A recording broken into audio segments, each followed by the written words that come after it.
हम तो हई अज्ञानी औसनी तोहर पूजा न जानी। हम तो हई अज्ञानी औसनी तोहर पूजा न जानी। सब तो चढ़ावे मैया लाली चुनरिया, सब तो चढ़ावे मैया लाली चुनरिया।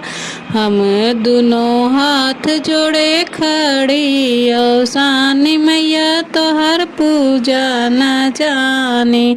हम दोनों हाथ जोड़े खड़ी औसानी तोहर पूजा न जानी। हम तो हई अज्ञानी औसनी तोहर पूजा न जानी।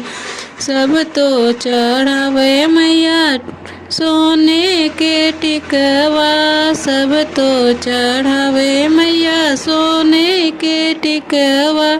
सोने के टिकवा हो सोने के टिकवा। हम तो सेनुरा लिए खड़ी औसनी तोहर पूजा न जानी। हम तो सेनुरा लिए खड़ी औसनी तोहर पूजा न जानी। हम तो हई अज्ञानी औसनी तोहर पूजा न जानी।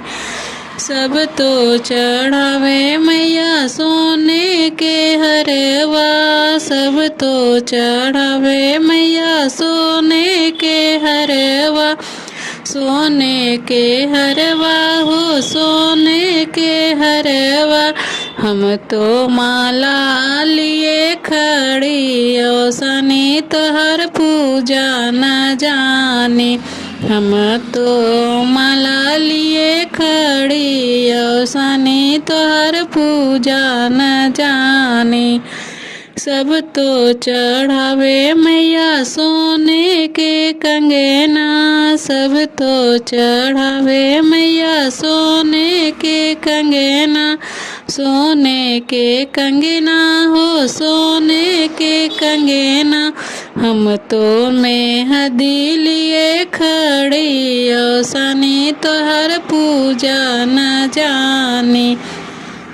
हम तो मेहंदी लिए खड़ी औसनी तोहर पूजा न जानी। हम तो हई अज्ञानी औसनी तोहर पूजा न जानी। सब तो चढ़ावे मैया पायल यो बिछिया, सब तो चढ़ावे मैया पायल यो बिछिया। पायल यो बिछिया मैया पायल हो बिछिया। हम तो महावर लिए खड़ी औसनी तोहर पूजा न जानी। हम तो महावर लिए खड़ी औसनी तोहर पूजा न जानी। हम तो हई अज्ञानी औसनी तोहर पूजा न जानी।